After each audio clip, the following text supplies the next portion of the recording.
Hi, I'm Elise and I'm an RTT therapist, and today I'm joined by the amazing, the success coach, Gabrielle. Even as a therapist, I don't have it all worked out. And that's really important to say, actually. If you are considering becoming a therapist, you don't have to have it all figured out. You don't have to be completely fixed. In fact, it's an advantage if you're still overcoming struggles because it helps you empathize with clients. So I've been speaking to Gabrielle today about something which has plagued me for many years, pretty much throughout my career, and that's success blocks. Because what I seem to do throughout my life is I get to a certain point in my career or my business and I stop myself. I don't know what's causing it. I don't know why I'm holding myself back, because I know I've got potential to do whatever I want to do. And obviously I teach other people this as well.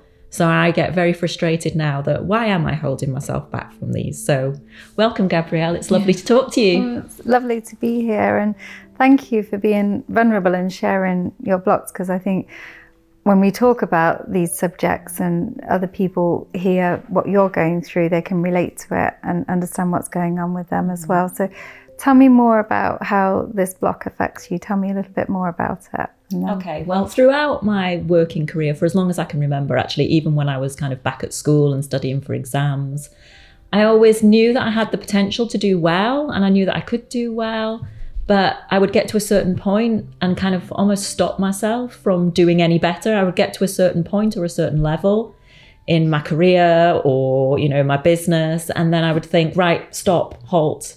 And it's not from lack of, consistency or me taking action, because I'm very kind of action focused, but I do seem to get to a certain point and then stop. So for example, when I was working in the world of PR, I got to kind of account director level. I knew that I could have gone further than that, but it was almost like something within me was scared to do that. And when I kind of look at myself, I think, what is the fear there? What's holding me back? And then when I've had my own business, I get to a certain point, I take all the action, I start to do really well. And again, I then stop.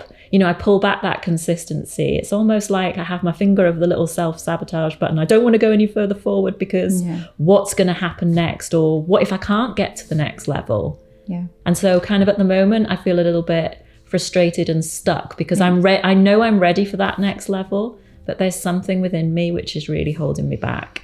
So first of all, this is a common block. It's not unusual, and I know we always think, it's only us that feels like this, but it really isn't, because many of my clients I work with exactly this block, exactly the success block, the fear that, I've got to here, but I can't get any further, and I've got so far, but I can't achieve what I really want to achieve. My true dreams and desires are not reachable. And from what you've told me, and I just really want you to know that many people suffer with this, and I help many people get over it as well. And as we know, the deep work will always be done with RTT. We know Absolutely. That, and we can get to the root cause. But in the meantime, a bit of understanding as well helps you get to where you want to be as well, and helps you start to unravel things. Something else I want you to understand is you've spoken to me already, so you've told me there's been some adversity in your life, and many of my clients, when they come to me, they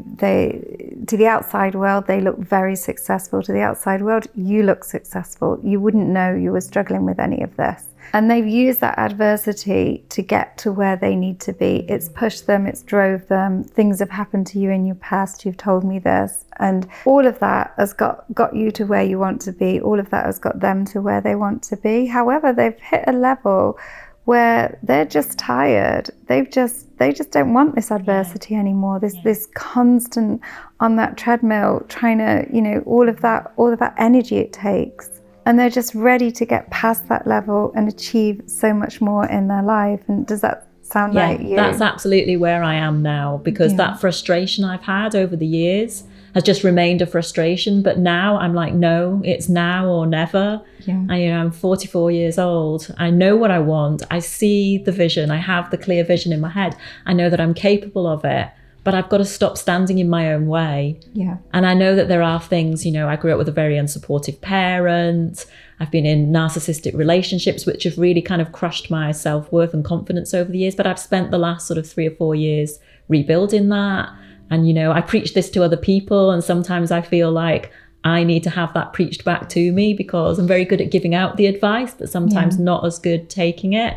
But now is the time. It's kind of, for me, I've hit that point in my life where I'm like, it's now or never. And I want to achieve my dreams. I want to realize my vision boards. I want to manifest the life that I've always dreamed of, and I know that I can have if I could just stop standing in my own way. What does standing in your own way look like? Tell me. It looks like every time I seem to get to a certain point or a level, it's like I have this fear of either not being able to achieve the next level, so I stop myself and then I won't ever be disappointed, or that I will hit that point, but I'll lose it all. And that's been a common theme in my life as well, is that when I do reach some sort of level of success, whether it's to do with money, whether it's to do with work, personal life, I always have that thought of, oh, I'm going to lose this, I'm going to lose this. And I tell myself that I'm going to lose it. So actually, it's almost like I'm thinking, well, let's not have it in the first place, then I'll have nothing to lose. And where are those voices coming from? They're coming from within me, but I'm seeing them for what they are now. And that's probably been the big turning point, actually. Understanding, observing my own thoughts rather than being embroiled in them, and seeing that inner critic for what it is. So I can see it for what it is now. I know it's not me, it's part of me, it's not me. But there's something rooted in me, which is kind of keeping that little voice still going. Yeah. So there's still a little bit of deep work to do there. There's definitely still a little bit of digging to do there. And if I was to say to you, if you knew where that voice was coming from, what would it be? What would you take it back to? After all the work that you've done on yourself, because I know you've done a lot of work, and rather than, we could go into a big session here, but if I was just to say to you, where do you think that, if you knew, where do you think that voice is coming from? What is it that you're hearing? I think it comes from probably growing up with my stepdad, who was from a very young age, very kind of mentally cruel. He would tell me that I was ugly. He would tell me that I would never amount to anything. He was very unsupportive. I feel like I was a really good kid. All I tried to do was people please, because I just wanted him to stop doing that. It wasn't even that I wanted him to say well done or to congratulate me, because I had very supportive grandparents actually in my life. But it was just that voice, when you're hearing it over and over from the age of about five or six, up until I left home when I was 18, when you're hearing that, you start to believe it. So that voice was originally his, but then it's turned into mine. And then I've done the inner work and I've realized that. And it's still that little voice of his now at the back of my mind that says, no, stop, that's it. So what we've got to do is get rid of that voice, and obvious, but then you might say to me, well, how do I do that? Because that's going on all the time. So there are certain methods that you need to install into your days, into your lives, that's going to help you get rid of that voice. So first of all, you got to see, you got to go through what is the goal that you want? What is it that you're trying to achieve? And we've got to see it clearly. Do you want to tell me what it is? What is it? So my passions are obviously therapy, being a therapist. I absolutely love that. And I would love to be able to do that full time. My other passion is writing. I love to write about therapy as well. So, I've got my own blog. I had like a book published a couple of years ago. I would love to do more of that. And when that first happened, I should have been so proud of that success, because it became like an Amazon bestseller. But I didn't celebrate it because I thought I wasn't for some reason worthy or deserving of that success. And doing the videos, on the RTT channel, I love doing this. I love presenting, talking about therapy, writing about therapy. I'm so passionate about it. Okay, so I can see the gap as you're talking to me, and that's what a coach does, reflects back to you where the gap is, and I can see the gap. First of all, we need to make this goal more exciting, and you need to create some excitement around that goal. So I want to do more therapy, I want to be a therapist. It's okay, but it's not exciting enough. We've got to make that goal much more exciting. A bit of visualization around seeing that goal, so you can actually see what that looks like. I mean, what does it look like to be that amazing therapist that you want to be? What is the picture of that? What does that look like? Get in touch with your why. Why do you want to do this? Do you have your powerful why? Do you know what? Well, it's basically, if you've watched my videos on the channel before, you'll have heard my story, which is pretty much that I used RTT to get myself well from MS. I was really struggling 7 years ago. So that became my why, because I was thinking, I see so many people around me struggling with chronic health conditions, struggling with anxiety, all the things that I once struggled with. But I got myself well using RTT and other modalities, and I want to help other people to do the same. That's my why. I love that, and it's beautiful. And then take action towards this bigger goal that we're going to create and paint a bigger picture of. But the one thing I'd encourage you to do and invite you to do is get yourself an achievement book. So get yourself a notebook and write down achievements that you've already achieved, because you've just listed many and there are many achievements already. You see, the thing is, we lean into all our bad stories, we lean into all our failures, all the things we haven't done right, all the things we don't get right, and we repeat and repeat those stories. We tell our friends about them, we repeat them in our mind, we dream about them. Oh yeah, definitely. And we don't do that with our achievements. No, that's so true. I really focus on everything that's not gone right, that's gone wrong, that was complete failure. You know, I do focus on that rather than celebrating the big wins. Exactly, and it's the missing key. So we need to get those. It may seem simple, but when you start doing it, many of my clients do it, and it propels them to where they need to be. Write your achievements you've done so far, and then continue with that achievement book. Now, this is not your journal, so don't confuse it. This needs to be a total separate book with all of your achievements, and you are constantly writing in those achievements down. But that's not it. You then need to share those achievements with people that you trust, your loved ones, somebody that's around you, your friends. You need to be able to talk about your achievements and celebrate them. Remember what Marisa says, be your own cheerleader. So you've got to imagine that you've got that, you are that cheerleader with those pom-poms, and you are celebrating those successes. And those successes can be small.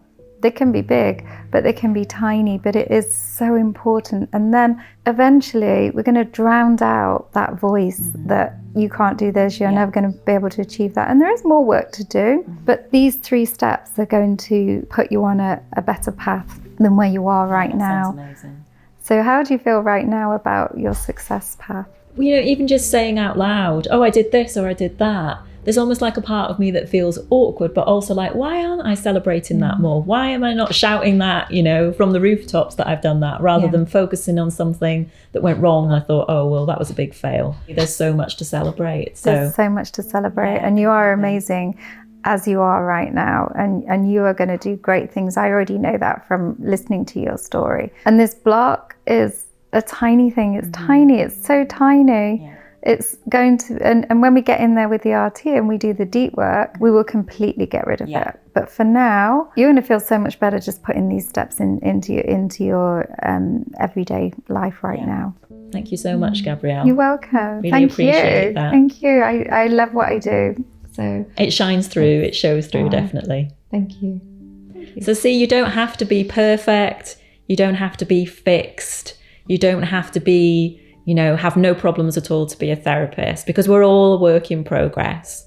So if you've ever thought about training to be an RTT therapist, but maybe you've been holding yourself back like me, and I held myself back from training to be a therapist for years and years because I didn't think I could do it. And now I'm enjoying it so much. It's the best thing that I've ever done. So if you've been thinking about training, but have been like, you know, there's something holding me back, know that you can do it. If you want it, if you're passionate about helping others, you can do it. So check out the link below in the comments and book a call.